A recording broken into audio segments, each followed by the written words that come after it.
I lived in Adams, Tennessee growing up, from about the ages of 14 to 18. A couple of weeks after my family and I moved there, something unexpected happened. I was mowing on my dad's tractor with a big 8-foot wide back-end mower. I was going down a hill when my horizon line violently was thrown around as the tractor tires hit something.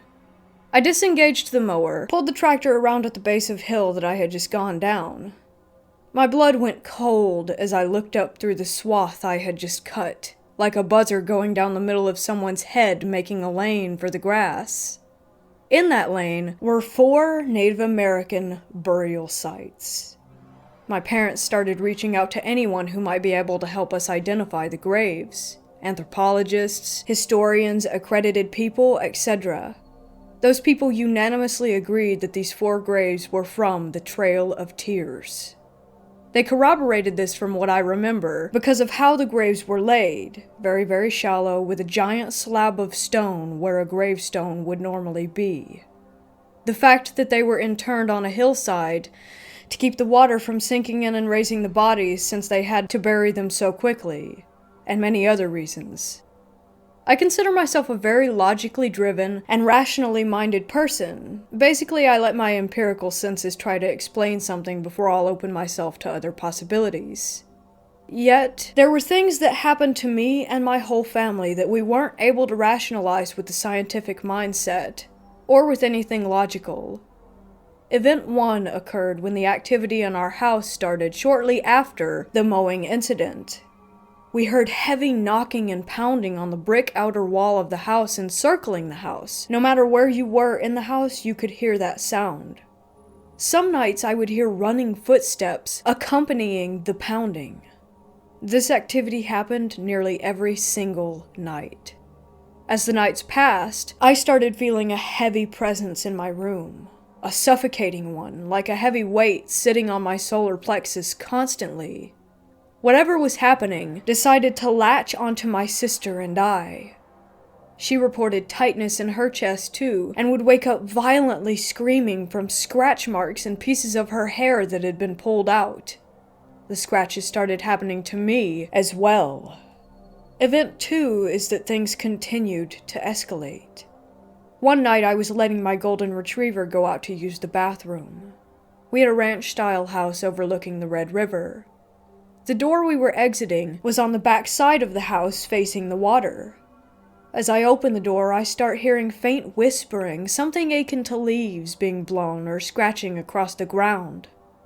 I looked up at the trees to see if the wind was blowing, but everything was perfectly still. It was fall in Tennessee, so there were tons of leaves on the ground, and they were not moving either. The scratchy/blowing leaf noise continued, but as it continued, it grew closer and louder. It sounded like a language of some sort, like how you'd imagine an incantation or something nefarious in the tone of the sound. I looked down at my golden retriever. All of the hair on her back was standing up, and she was snarling like a rabid wolf, yet not barking, just kind of frozen in some sort of fear response. I started getting extremely nauseous and could smell sulfur. I was completely frozen when my dog launched herself through the door's threshold and started gnashing her teeth mid-air while snarling and chomping. The voices were now coming from directly in front of me. I could hear them as if someone were standing there just a foot or 2 away. I grab my dog and pull her quickly inside, slamming the door and throwing the deadbolt into place. The door and frame shook violently as a vicious pounding started hammering on the threshold. I ran with my dog to the middle of the house, flipping on every light along the way. We sat there alone all night until the sun came up. My parents were out of town supporting my sister in a competition. Ginger, my golden retriever, laid across my lap the entire night, pressing into me while she whimpered for hours. All I could do was pet her and try to calm her down, which was also helping me. This was impossible, though, completely. The entire night until sunrise, the back door was thumping. Event 3 happened when I was coming home from football practice. I had all my gear in a gym bag over my left shoulder. This is important because of how I entered the house. As I closed the front door behind me, I began sitting down the gear bag from my left side, which caused me to look right. The room when you first walked in was our quote-unquote library, where we had a leather couch, chair, piano, bookshelves, and a wooden rocking chair. There was something sitting in the rocking chair. My peripheral vision caught it first, the chair just going back and forth. As my vision centered on the chair, there was a humanoid-looking shape, head glancing downward at the book that it was holding. It had long black hair drawn down over its head and completely void of light. To picture what I saw, imagine the silhouette of a person in 3D form. The light coming in and around the edges of it seemed to be eaten up by the presence or void, as if the light spilled over the contour edges of the humanoid shape, like how black holes are visualized, almost exactly. It felt like I had jumped off of a bridge into ice-cold water. I blasted myself backward against the door, screaming, and fell down. As I was falling, I saw the void blur suddenly as it shot across the walls of the house and out through a huge bay window overlooking the river. My golden retriever was in the next room, and she came running to chase the shadow across the walls, barking and clawing at the plaster. After it left through the window, my dog came to see me and laid on my lap until my parents got home. Event 4 occurred while I was fishing with my cousin Jack on the river by our house. We were right on the bend of the river, so the moon would be shining through on both sides, racing out at 2 lines like a 90-degree angle from the house. Super beautiful when you weren't on edge. The reason I bring this up is because there was a lot of light on the river that evening. Jack was about 10 or so at the time. He reaches up and taps me and says, "Does that lady need help?" I looked to where he was pointing, and there was a pale woman dressed in white clothes going back and forth picking up stones just to the left of us across the river. I had seen her many times before around the property, and whenever I would get close, she would disappear behind a tree or something. Knowing this, I told Jack as calmly as I could that it was time for dinner and that he needed to go up to my mom immediately. When I walked him up and made sure that he was on his way, I looked back and she was gone, but I could hear a splashing sound in the water below. When Event 5 occurred, it was myself, my dad, his friends, and some other family members who were staked out along the river bend on the gravel bar beneath the rise to our house. As usual, nothing out of the ordinary happened at first. It was July 4th, and we were actually having a really good time for a change. We were all spread out about 15 yards away from each other. Each man had a low-end gas Coleman lantern. As the sun was setting, my dad looked over at me like something was bothering him. He told me later that he felt as if someone had just thrown a bucket of ice water over him before it began. The sun had just gone down when this happened. In unison, all the lanterns were cranked up full blast, then just as quickly became barely aflame. And then the flames roared to life again, down to barely a flame, roared to life, and then they went completely out. Right as the flames went out, we heard the most God-forsaken scream by some woman across the river. Whatever it was kept on screaming despite our best attempts to call out to help. As her scream reached a crescendo, it sounded like what I could only imagine as a person's throat being cut interrupted her. The sound of a dead weight fall of a human body tumbled down the hillside across from us and splashed violently into the water. At this point, all the guys had their flashlights out. That's when something started swimming and splashing around in the water on both sides of the river bend. The splashing receded toward the opposite gravel bar, and whatever it was got out and started pacing back and forth across the rocks there. We were pointing all of our flashlights to where the sound was coming from, but we couldn't identify where it was originating.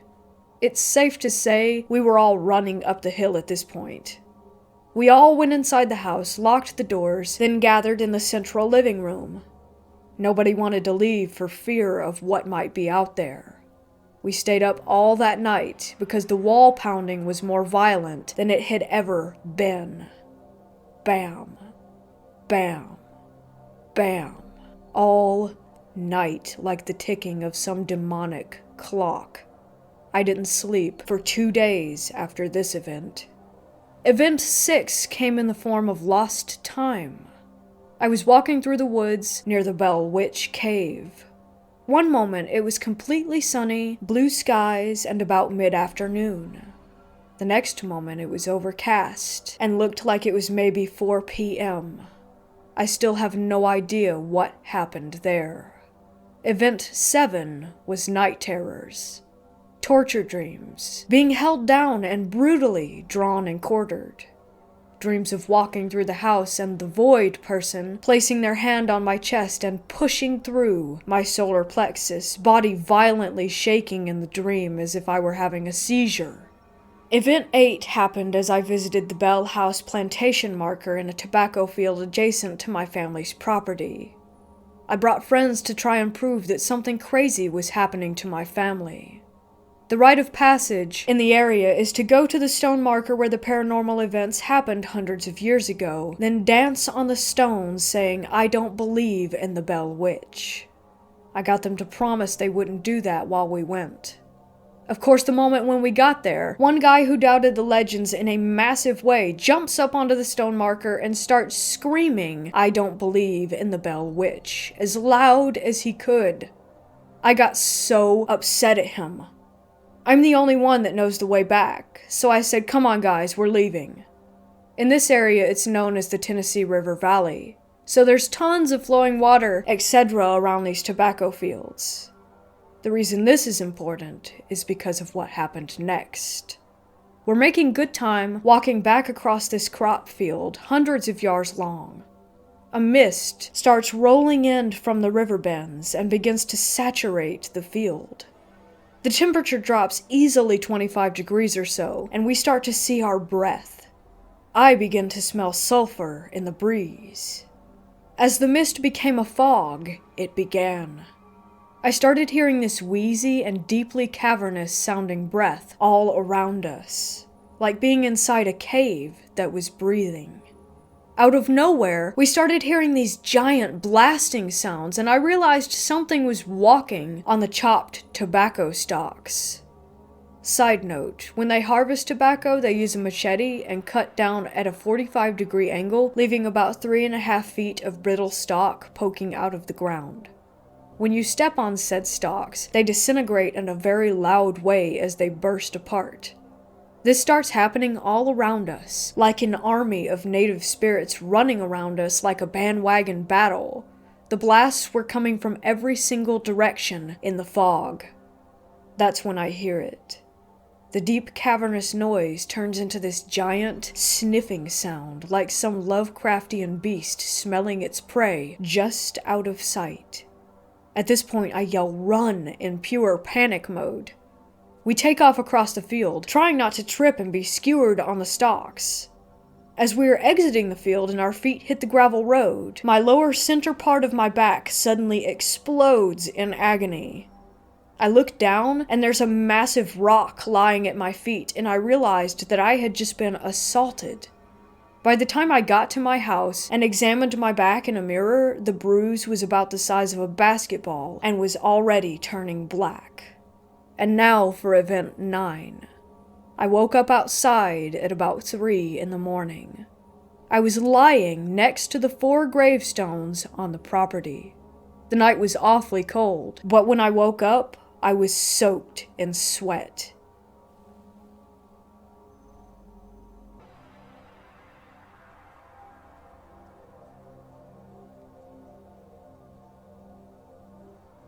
I grew up in a haunted house. Rather, a haunted neighborhood. It's an old Air Force base that has since been recommissioned for college students and families that go to school on the outskirts of town.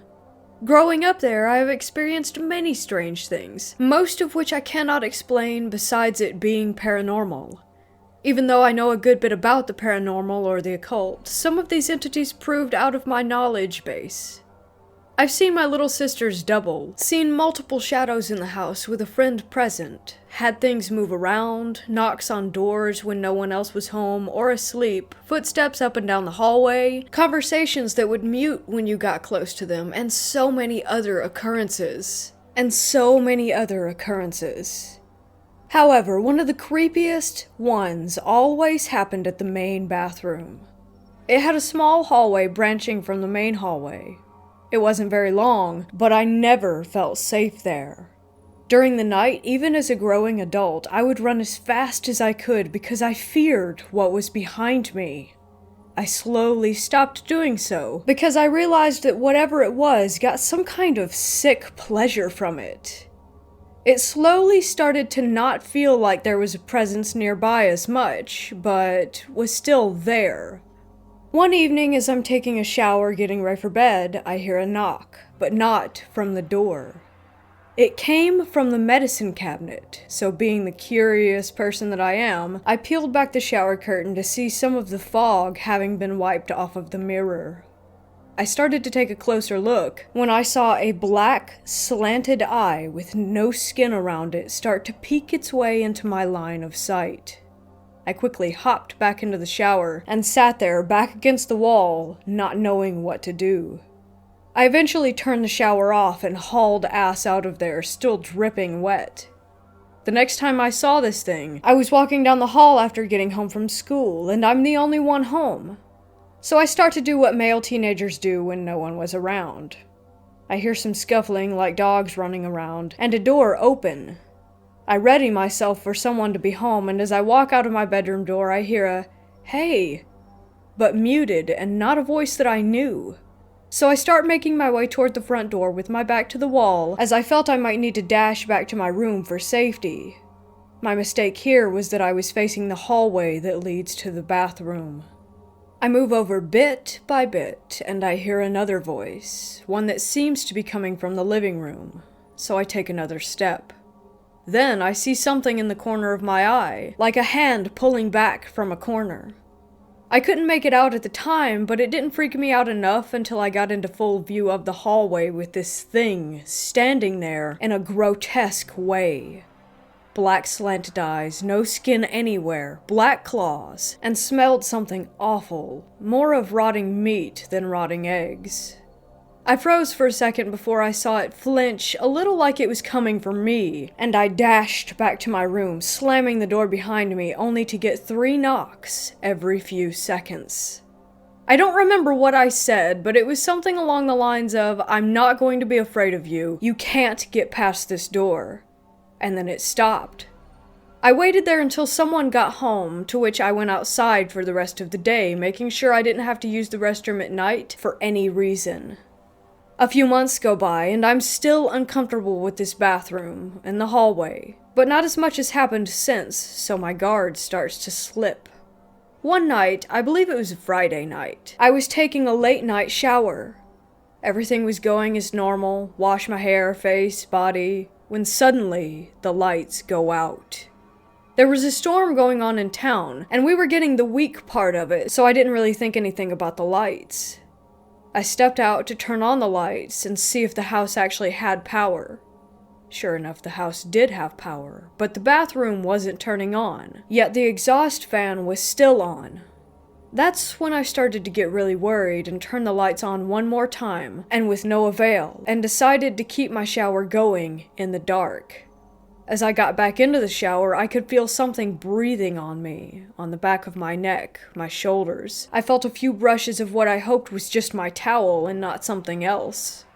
As I'm getting out of the shower, I'm drying my hair off, and the lights come back on. Awesome, I'm thinking as I start to dry my face. When I pull the towel off, I look up and the mirror once again doesn't have fog, but the whole lot of it, not just one part. I looked up a little more and just saw the thing there, right behind me, making a smile of sorts, but its mouth was sewn shut, or so it appeared. I stood there for about 5 seconds, unable to move, before slowly feeling its claw on my shoulder close to my neck. Suddenly I became unparalyzed and again left the bathroom dripping wet, running to my bedroom door. I slam it shut, shaken and trying to gather my nerves.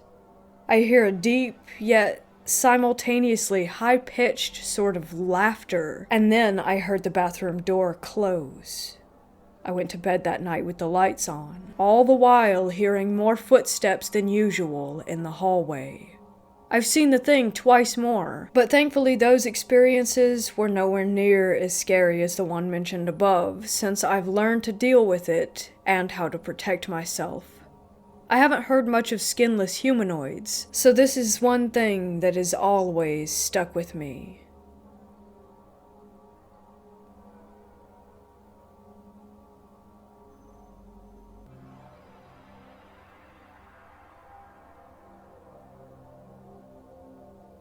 So I've been doing some spirit box investigation at the house I share with my fiancé. The last 2 nights we've done this together, we have discovered that there are 4 spirits in our home. Bob is the calmest one. When I mentioned that we spoke to a spirit named Bob in the house, my fiancé's cousin mentioned that Bob is her grandfather who passed. His name is actually Robert, but everyone just called him Bob. Mind you, we share the house with her cousin and uncle. Knowing that Bob isn't a threat, I've gotten the other names of the 3 spirits left. Those being Toby, Eric, and Melissa.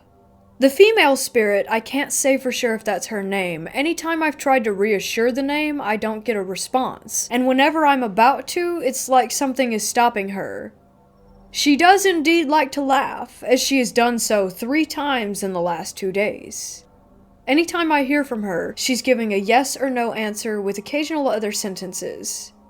Toby is, from what I understand, a good spirit, although I've seen him as a dark shadow next to our bathroom, and this was earlier today while I was home alone, with most of the lights out.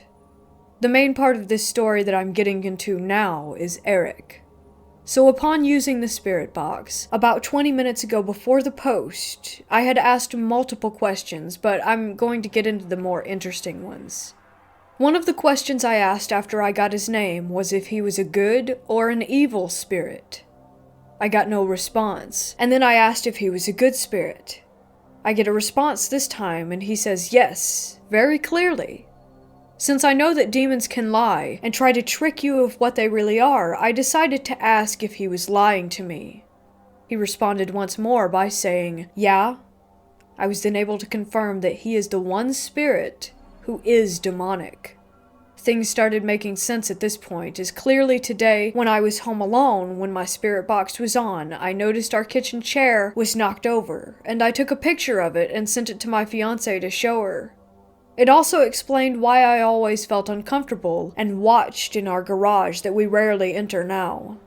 I had asked him about both of these things, even trying to make sure that he wasn't the shadow figure in the hallway leading to our room.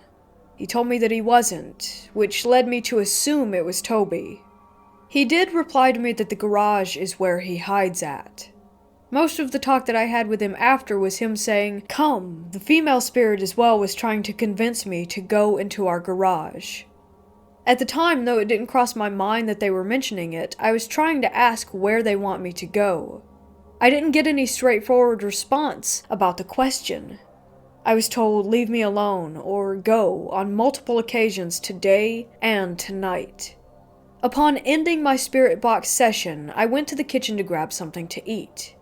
I ended up feeling some weird sensation on the left side of my collarbone, almost like something had touched me or dug into my skin softly.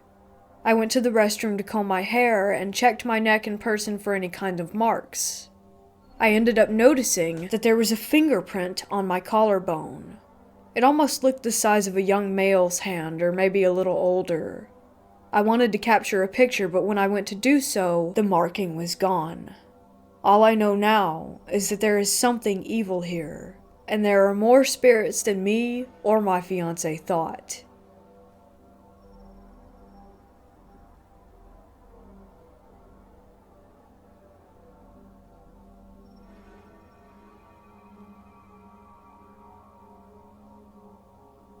When I was young, my family was digging up the backyard about 1 meter deep, and I found an old, rusty skeleton key. Me being a kid, I thought it was the coolest thing ever. It became my favorite toy. Most days I'd play with my Legos, Action Mans, and now my new key in my room. And this is when it started happening. I would have my bedroom door closed, and it would suddenly just open by itself and swing wide, slowly. This went on for months, and I didn't think anything about it really until I asked my mom why she kept opening my door, and she said that she hadn't. So the next time I was playing, I watched the door as it opened and yelled at it to go away. The door slammed shut, and my mom came running from the other side of the house to see what was going on. Fast forward to now, and I've started being able to see them. You know how you look at a light, and you get those wriggly things and spots in your eye? They appear like that, like an implant on my mind, except when you look around, they don't stay on that position on your eye. They stay on that position in space. I've gotten to the point where I don't need to verbally say anything to get rid of them. I just think about a way of getting rid of them, and they disintegrate or disappear.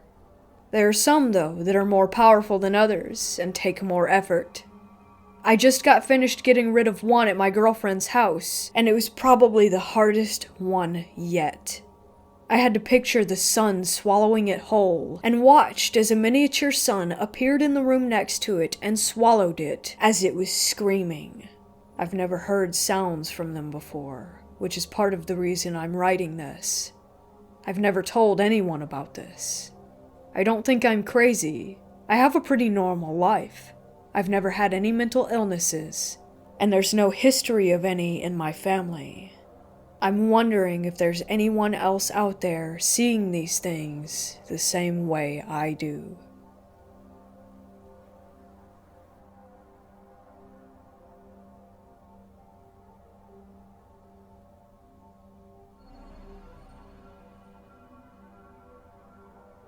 Many years ago, I visited a secret bunker in England that had been turned into a museum.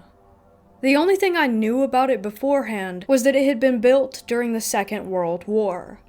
The atmosphere inside was kinda creepy because it was underground and very quiet, and there were mannequins dotted about the place, but that didn't really bother me.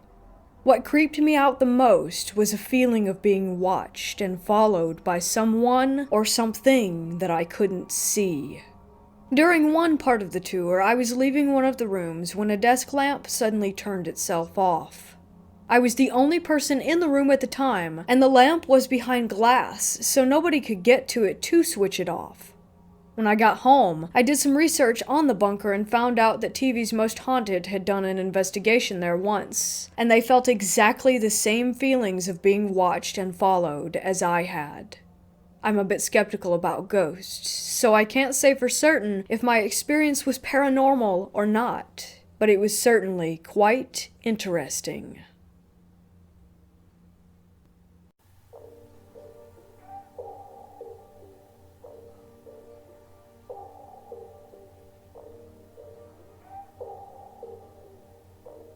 Alright everyone, I hope you enjoyed these true scary stories, and if you did, make sure to hit those like and subscribe buttons for me along with that notification bell to stay updated on all the latest content.